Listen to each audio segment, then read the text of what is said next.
Cancel करके हम री एग्जाम किए एंड द री एग्जाम इज परफेक्ट। तो ये पूरा वॉश आउट हो जाएगा अगर हम मतलब इसी को लेके 6 महीने के बाद 2-4 और केसेस आ गए हैं। देयर लॉट्स ऑफ रिक्रूटमेंट, कई जगह ऐसे रिक्रूटमेंट होता है 7 साल 8 साल के बाद फिर वो लोग आते हैं नौकरी में। तो आपको क्या लग रहा है संजय सर, आप ऐसे बहुत केसेस हुए हैं। हाँ, आपको इसमें इस वक्त क्या लगता है कि what is the best possible way कि जो जो नीट एस्पिरेंट्स हैं उनके साथ इनजस्टिस ना हो? What will be the best possible way? I don't think there is any way out but for a reading। वो एस्पिरेंट्स के लिए भी, कंट्री के लिए भी, एनटीए के लिए भी, फेयरनेस के लिए भी, इम्पार्शियलिटी के लिए भी, और ये प्रूव कर देने के लिए कि जहां अगर हुआ, थोड़ा सा भी हुआ, तो हम खत्म, वो स्टोरी खत्म हम करेंगे। और 24 लाख का एग्जाम अगर सालों साल लेते हैं, ये कोई ऐसा चीज नहीं है जो नहीं हो सकता है।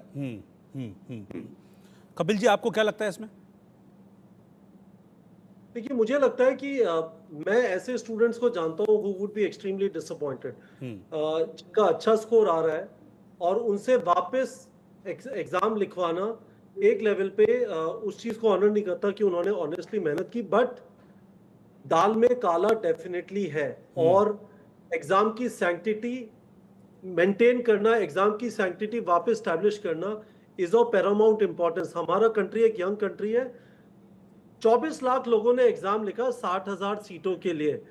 एक बार भी बच्चों को यह लगने लग गया कि फिजिक्स, केमिस्ट्री, बायोलॉजी के अलावा और कुछ भी साधन चाहिए सिलेक्शन के लिए, और इस पे विश्वास उठ गया एग्जाम के ऊपर, तो अराजकता हो जाएगी बिल्कुल। तो सैंक्टिटी तो एग्जाम की स्टैब्लिश होना जरूरी है। अभी एग्जाम की सैंक्टिटी गायब हो गई है। See, NTA has to establish its credibility. I think that is the most important thing after providing justice to the 24 lakh students. It is in the interest of NTA that they establish their credibility. Ashwini ji, जो court में चल रहा है वो अलग है, जो supreme court का डिसीजन होगा वो ऑब्वियस सी बात है, सब मान्य होगा, सबको मान्य होगा। और जैसा कि आप कह रहे हैं कि 22 तारीख माइट भी कंक्लूसिव हो सकती है, लेकिन आप इसको कैसे देखते हैं? मतलब इसमें क्या होना चाहिए? जो छात्रों की मांग है कि रीनीट हो। देखिए, बहुत ही रीनीट की मांग करने वाले मेजॉरिटी स्टूडेंट्स नहीं है। याचिकाएं 40 दाखिल हुई हैं, उसमें से कुछ याचिकाओं को आप देखेंगे कि वो जो है इन्वेस्टिगेशन के लिए है मामले में। री एग्जाम की मांग करने वाले, और खास तौर से क्या वो मेरिटोरियस स्टूडेंट्स भी री एग्जाम की मांग कर रहे हैं? क्योंकि आपको यहाँ देखना है कि इस अनलॉफुल मैनर से कितने स्टूडेंट बेनिफिट हुए।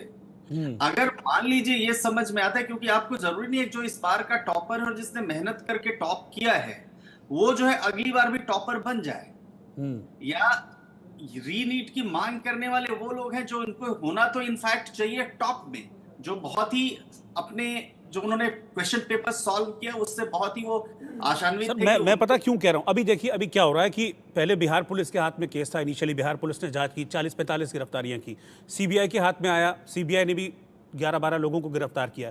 लेकिन जैसे जैसे गिरफ्तारियां होती जा रही हैं, एक एक करके कड़ी आगे बढ़ती जा रही है। आप समझ रहे हैं? कुछ गिरफ्तारियां अभी जैसे संजीव मुखिया नहीं पकड़ा गया है, उसके पकड़े जाने के बाद शायद कुछ और नए एस्टेब्लिशमेंट सामने आए, तो फिर सीबीआई प्रीमियर एजेंसी है। जब सीबीआई इसलिए कि बिहार में सीबीआई सेंट्रल एजेंसी है, और सेंट्रल लेवल पर क्या देश के तमाम हिस्सों में इसके गड़बड़ी के संकेत हैं, वो जांच करने के लिए एक प्रीमियर सेंट्रल एजेंसी को मैटर दिया गया। अब अगर मान लीजिए कि सीबीआई किसी कॉन्क्रीट डिसीजन पर पहुंच के कहती है हाँ साहब पूरे देश भर में इसका इफेक्ट हुआ है, तो रीनीट के अलावा दूसरा ऑप्शन नहीं है। लेकिन सीबीआई अच्छा पकड़ने के साथ साथ there has to be some evidence. किसी को भी पकड़ने के लिए सिर्फ ऐसा नहीं कि भैया आप मुकदमा चल रहा है आइए हम आपको अंदर कर ले, क्योंकि हर एक के पीछे पूरा कॉन्क्रीट एविडेंस उसके पीछे होना चाहिए। अगर मान लीजिए कि इसमें ऐसा लगता है कि कुछ दर्जन लोग ही हैं, ज्यादा लोग नहीं है, और कुछ दर्जन लोग ही इससे बेनिफिट हुए हैं, तो मुझे नहीं लगता कि सुप्रीम कोर्ट रीनीट के लिए जाएगा। लेकिन ऐसा लगता है कि देश के तमाम हिस्सों में जगह जगह पर ये जो है जो क्वेश्चन पेपर है, क्योंकि बाकी जगह से ऐसा नहीं आया है कि ई रिक्शे पर रख करके क्वेश्चन पेपर जा रहा हो, कुछ एक सेंटर्स में आया है। तो वो ये देखना है कि क्या वो वास्तव में जितने विद्यार्थी हैं, जितने भी परीक्षार्थी है, वो सारे परीक्षार्थियों में से उनका मेजॉरिटी लोग, क्योंकि जरूरी नहीं है कि सबके साथ गड़बड़ी हुई हो, और जिनको एब्सोल्यूट नंबर मिला हो तो उनके तो उनका जो राइट है उसको तो वायलेट कर रहे हैं। ये भी तो एक बात है ना, कोर्ट को तो बैलेंस बनाना है, मतलब वन साइडेड नहीं कि भाई कह दिया कि रीनीट करवाना बहुत ही आसान है, एनटीए ये करेगी वो करेगी। कोर्ट को एक बैलेंस स्ट्राइक करना है दोनों उसके बीच में, कि क्या अगर मान लीजिए कि बहुत ज्यादा व्यापक स्तर पर हुआ तो निश्चित तौर पर ये होगा, नहीं तो नहीं होगा। जो लोग उससे फिर बेनिफिटेड होंगे, कुछ ना कुछ तो कोर्ट उसमें एक्सपर्ट कमेटी की पैनल बिठाएगी, एक्सपर्ट्स तो आएंगे, कुछ ना कुछ तो एक्सपर्ट्स होंगे डिफरेंट फील्ड के, वो बताएंगे, वो रेमेडियल मेजर सजेस्ट करेंगे। लेकिन तो सर यही मैं कह रहा हूँ ना, यही तो एस्टेब्लिश नहीं हो पा रहा ना अभी कि कहाँ तक गया। जब एक बार ई रिक्शे से एक बार निकल गया पेपर, हाँ। तो दूसरे बार ई रिक्शा करने की जरूरत क्या है? कोई भी एक डॉक्यूमेंट को पूरा दुनिया में टर्न अराउंड करने के लिए सोशल मीडिया में 2 घंटे से ज्यादा नहीं लगता है। वो बिल्कुल ठीक है, ये बात वो याचिकाकर्ता की तरफ से आपकी ये प्लीडिंग बिल्कुल सही है, बिल्कुल भी सही है। लेकिन यहाँ पर आपको ये देखना पड़ेगा कि कोर्ट को बैलेंस बनाना है, और कोर्ट को जब बैलेंस बनाना है तो कोर्ट ये जरूर देखेगी कि क्या वो जो ई रिक्शा से पेपर निकला तो क्या वो वहां भी पहुंच गया, सिक्किम में भी पहुंच गया, क्या वो मणिपुर में भी पहुंच गया, क्या वो केरल में भी पहुंच गया उस सेंटर पर, ये भी इसको देखना भी जरूरी है। तो यही बात तो सामने, इसी के लिए तो इन्वेस्टिगेशन की बात हुई है, इसीलिए तो कोर्ट इसकी जांच करवा रहा है डिफरेंट एक्सपर्ट से। देखिए, जुडिशियल पैरामीटर्स में क्रेडिबिलिटी नहीं आता है, और ह्यूमन पैरामीटर में क्रेडिबिलिटी ही आता है और कुछ नहीं आता है। और अगर मेरे विचार पे छोड़ दिया जाए तो एनटीए तो ये कोर्ट और ये सब को मुद्दा आना ही नहीं चाहिए था, वो पहले ही उसको कैंसिल करके रीनीट करना चाहिए था। और जब बिहार का वो इकोनॉमिक इन्वेस्टिगेशन यूनिट जो भी है, उन्होंने जब 5-6 तारीख जब भी उन्होंने लिखा एनटीए को ना कि आप ये मेरे को प्रोवाइड कीजिए, और जब उनको पता था केस है, केस इन्वेस्टिगेशन चल रहा है, still the results were declared 10 days in advance। हाँ, क्यों, क्या जरूरत था? वो और टाइम ले लेते और सोचते और समझते, 5-10 दिन लेट भी हो जाता, लेकिन एक परफेक्ट अगर रिजल्ट आता by which they should have been confident. और रेड हेरिंग, जो रेड हेरिंग्स बोलते हैं, रेड हेरिंग्स तो दिख ही रहा है ना।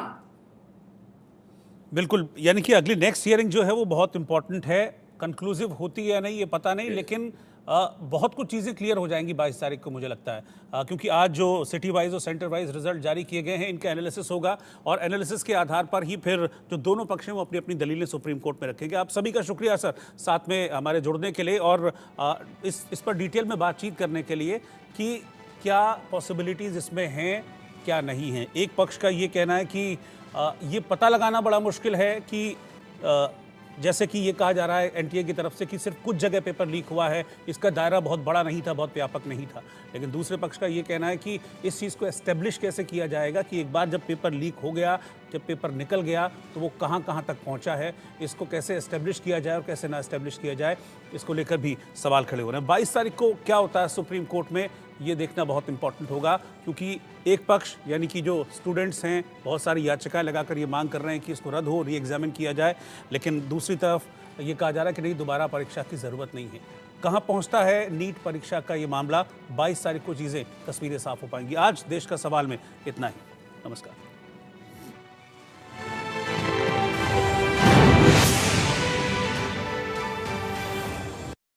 तीखी मिर्ची